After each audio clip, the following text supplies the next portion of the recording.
Hey guys, what is up? Ncaa 31 here, bringing you NCAA 14, my first nice kick, plenty of head-to-head game, friends list opponent. I'm taking the SMU Mustangs, who I have in the HPL Online Dynasty, going up against Mr. Heavy in the game and the Arizona Wildcats, running with SMU's default playbook 4-3, which for me means I'll be playing plenty of Tampa 2.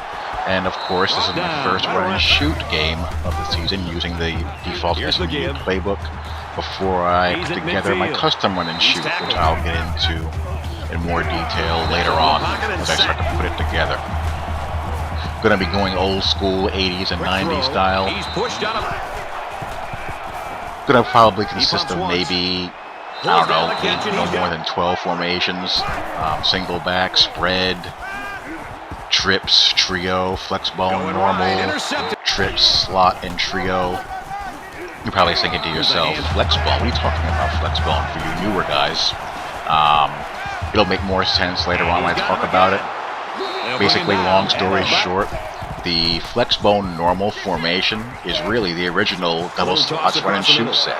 Flex bone got that formation from the original run and shoot formation. It's the same thing. Except I'm going to be going 4 wide. But again, it'll make more sense later on. But in this game, I am using the coordinator cam. And I went into this game pretty cold. I didn't even look at SMU's roster. I have very little idea what the players can do. Paused it a couple of times to look at the depth chart. And I think this is his first go around using Arizona and their playbook. And Kadeem Carey is a problem, as you can imagine.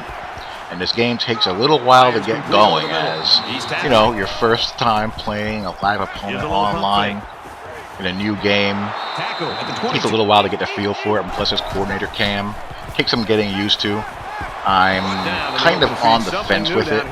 Offensively, since I'm in trips, and when I'm going spread offense, I'm in trips and 5 wide so much, it's really valuable for when the ball is on the far hash and I can really see what's developing wide side of the field, where I sometimes have to hold the ball longer to wait for stuff to clear and give me a clear visual before I throw the ball. But that time it can give a guy a chance to react. But defensively, I'm having some issues with it. It's kind of hard for me to judge angles and distance at times.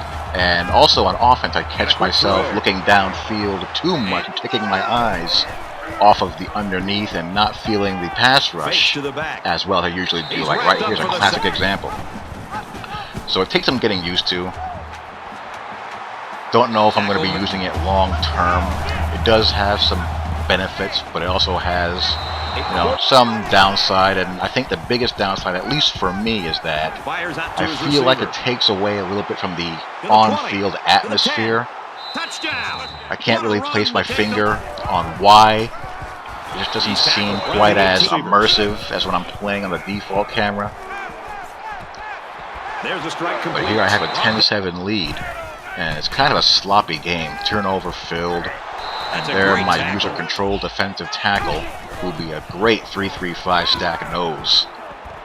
Really good 3-3-5 stack nose. You know, is holding his own here. He has a pretty good matchup when he goes to the nose in a 3-man defensive line, and a okay matchup when he's at defensive tackle.